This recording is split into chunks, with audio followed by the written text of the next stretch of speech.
Okay, I know I don't make too many videos, but hi, my name is Silver Howl. Most of my friends call me Howl nowadays. And I've been having issues lately. I don't really talk about it a lot, and I figured I'd make a video just so I could vent. As of late, I've had one particular friend, who messed up badly. She outright attacked one of my other friends, and I didn't know what was going on at the time. I didn't think much of it because she wasn't really talking to me. And apparently she hadn't been doing very well. And now, prior to this, I had told her, contact me, talk to me, let me know what's going on, just so I could be there to help her.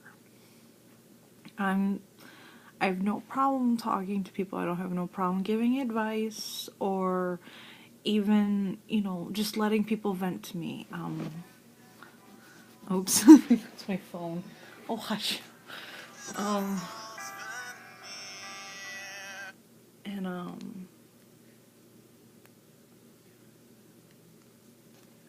it was sad to say that she didn't take up my offer.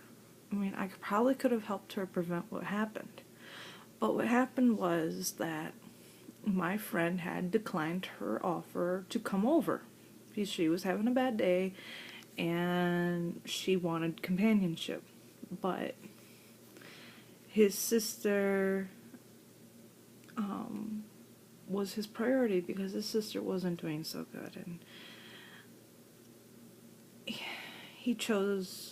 I believe he chose right, but that's personally for me, because it varies from situation to situation.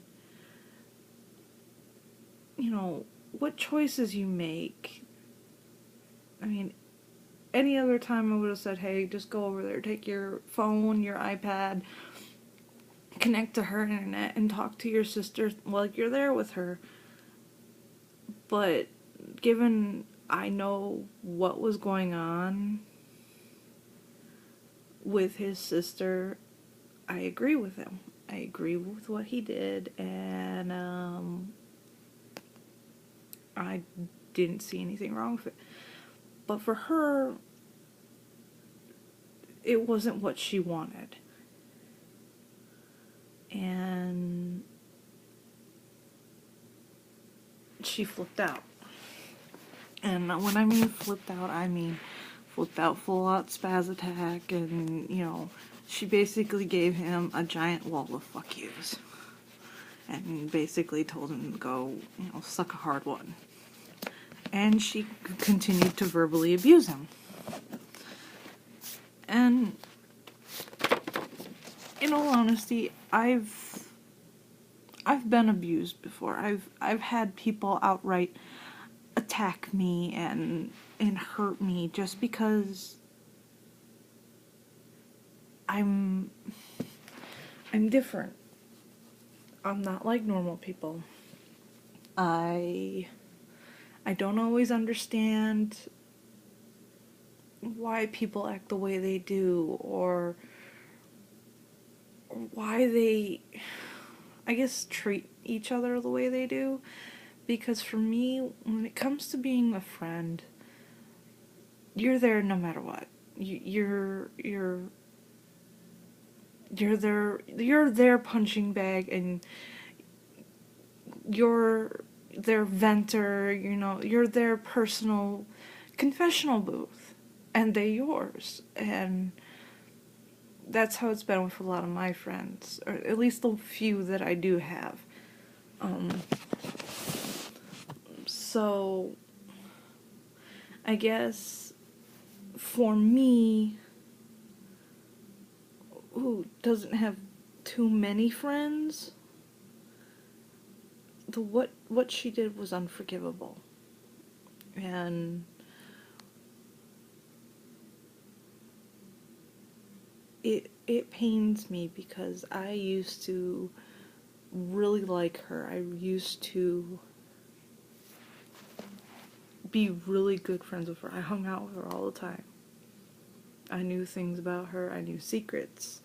I knew her likes, her dislikes, her favorite colors, her quirks.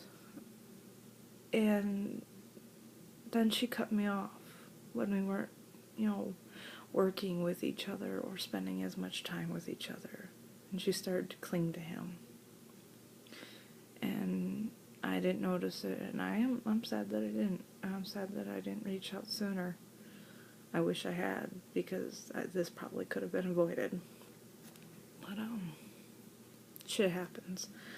And it's sad to say that's what happened, because she contacted him again the next day and asked him to come over. He declined her, simply because he didn't want to be near her, because he was upset, he was hurt. And I don't blame him. I would have done the same thing. I would have said no. And she flipped out again. And she said a lot of very hurtful things. And then she started trying to manipulate us. She tried to guilt trip us,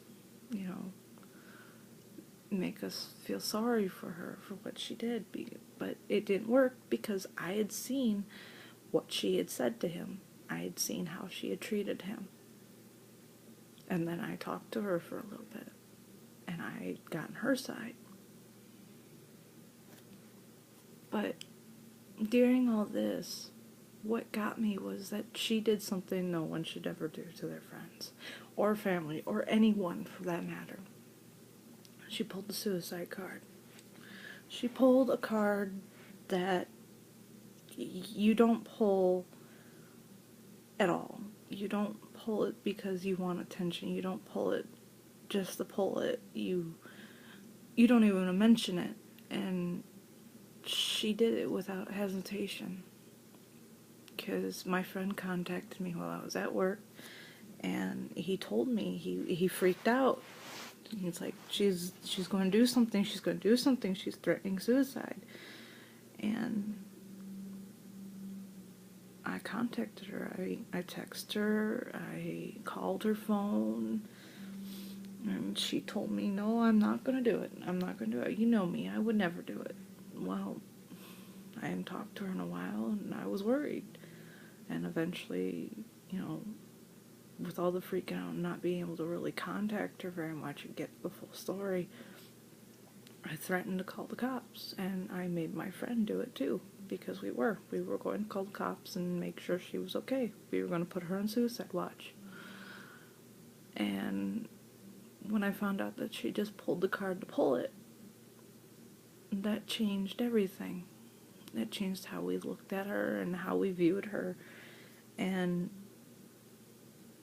it hurt immensely to know that,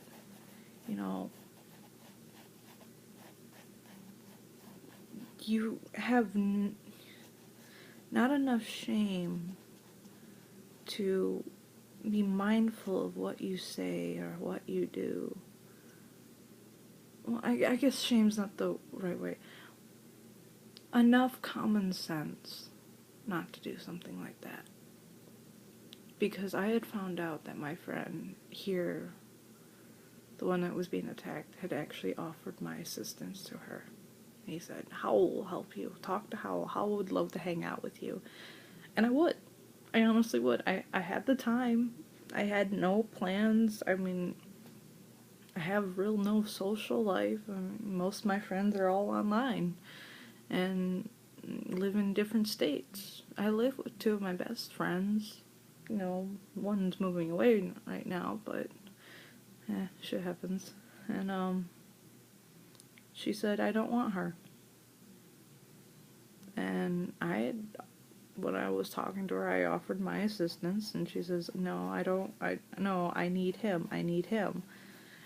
And all I could see was not I need him as I want him. I prefer him. He's the one I want. You're nothing. You're just there. You fill in the time, between when I'm with him and when I'm not. And she hurt me, I don't think she actually realizes how much damage she had done to me with simply that declaration. It's like, I spent so much time with you. I gave you all the best advice I could give. I mean, what more do you want from me? I didn't understand, why was I not enough? Why was I not, good enough to help? And it's because I wasn't him. And she had made her choice. And it escalated, it got worse. And it's still pretty bad. And I will admit to that, it's still really bad. I'm not even sure, I want to continue being friends with her because I feel used and I don't feel like I'm desired as a friend. And it hurts to say that because, I try to be a good friend. I really do. But I guess there's only so much you can do. You can't help everybody, and you can't help people who don't want to be helped. So, but that all escalated and became a giant mess. Ungodly. It was affecting work, it was affecting my, personal life with my boyfriend, and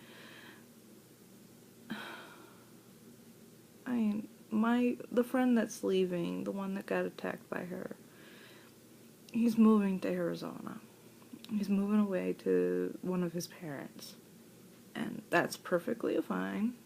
I don't see nothing wrong with that. And when she found out, she flipped her shit again. She's clinging to him in such an unhealthy way. She's obsessing over him. And it's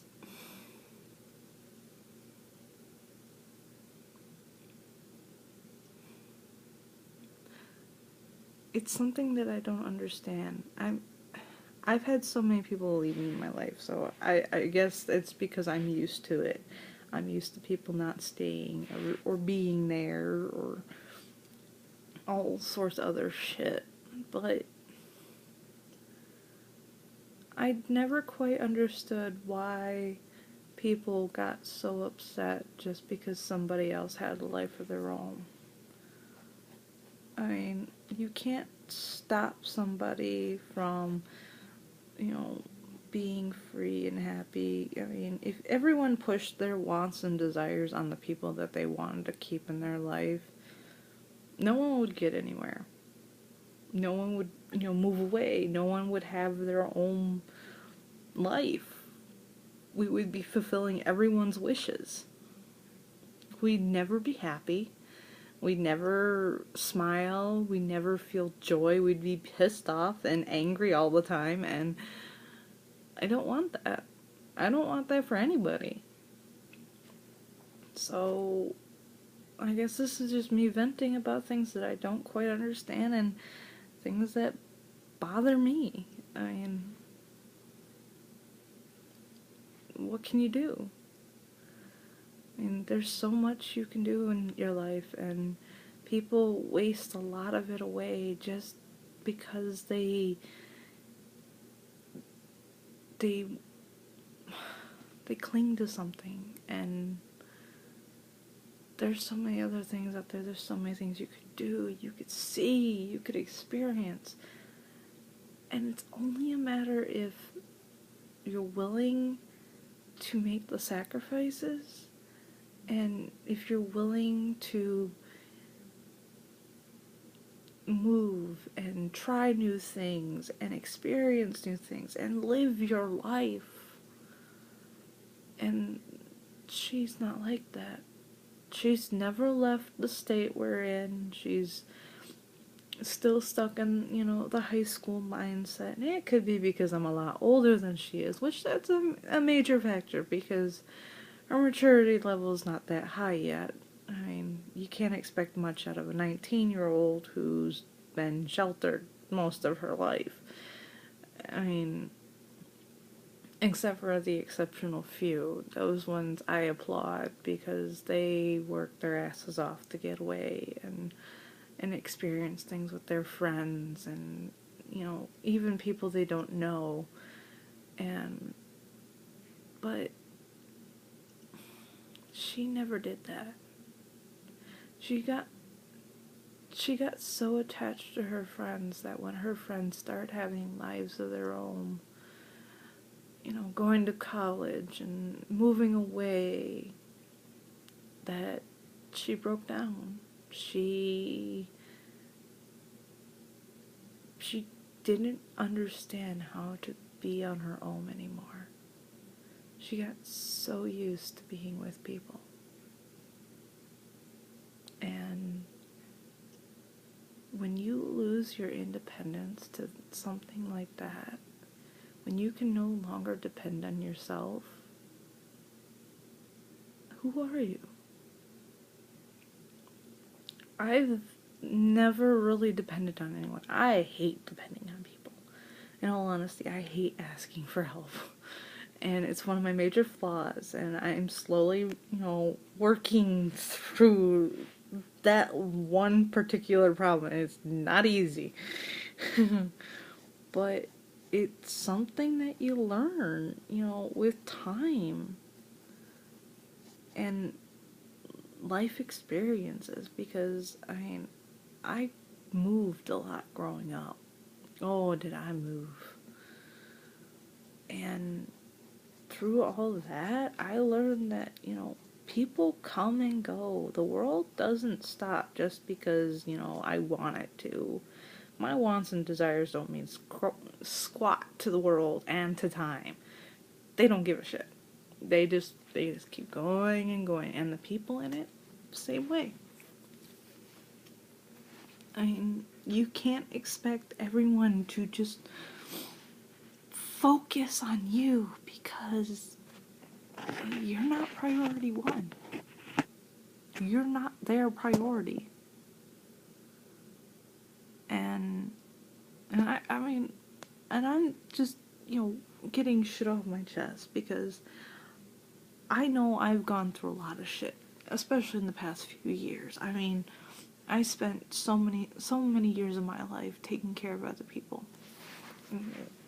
I finally, did stuff for myself, and I was proud of myself. I was like, yes, I did it. I did this for myself. I made my friends, and I did my thing, and I'm still doing it. I'm still, I'm here talking to my iPad and drawing at the same time, just for the hell of it, because I can.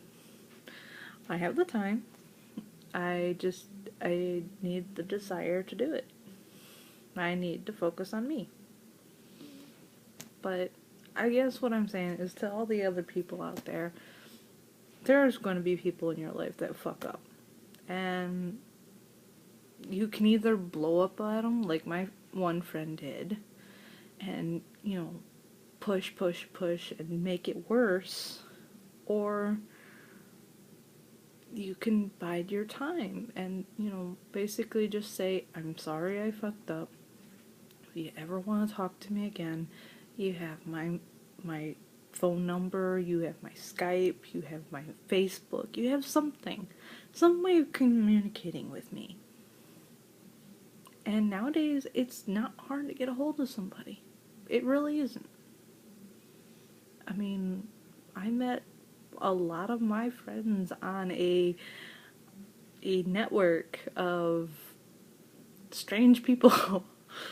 I mean, Second Life, that's a community I honestly can say is either you'll find haters or you'll find really wonderful people. And I managed to find several wonderful people, and I will never regret it. But I know if I ever did the same thing that she did, I wouldn't blow up at them for not talking to me or declining me.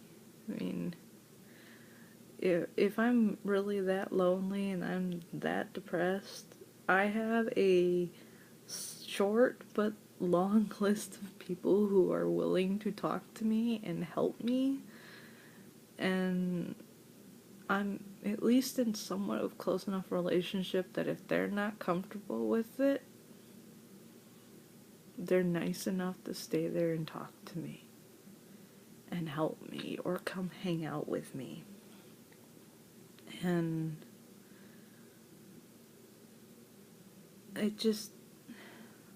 it boggles me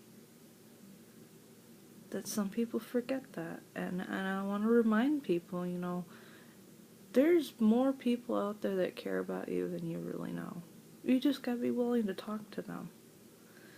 I mean, it might make you uncomfortable at first, but they might know something, genuinely know something that could help you, could make you feel better, could, shine a different light on the situation. Because not everything is black and white. Not everything is simple or even just, do this, do that. I mean, if you mess up, you mess up. And there are people out there who've done the same damn thing. Believe it or not, people make the same mistakes as others. But I guess what I'm trying to say between all my blabbering and venting and ranting is, don't forget that there's others. I mean, if you're connected to someone, or if you like somebody, if you follow a YouTuber who's a supporter, or even a person on Tumblr who inspires you, or even someone in your personal life, a friend, a family member, and you don't talk to them very often, and you suddenly have a problem, and the one person you want is not available, go talk to that other person. It's not easy. And I can honestly say it's not easy, because I lost the one person that made me comfortable quite a few months ago, and finding a replacement for my grandmother who passed is probably going to be impossible, because I don't think I'll find somebody where I can argue with over something stupid for hours, or talk to them about, things that personally for me matter, but are against her views and doesn't matter to her. She'll pat me on the back and say, everything will be alright. Everything will be okay. Because that's what she feels. That's what her views tell her. Her religion, her God, her heart, her soul. Finding somebody like that is hard. But finding people who are willing is not. They're there. They're complete strangers. I've sent people messages on Tumblr just to, say thank you or defend them, against other people's criticisms. And I've gotten thank yous back. And that makes my world, that makes my day. It makes my week. I love helping people, but it doesn't seem to matter that I put it out there to them, that I tell them that I'm here. So I guess I'm just trying to remind everyone, you know, there are people out there who care. There are people out there who will try to help you. And I don't want you to forget that. So, Silver Howl signing off. Talk to you next time.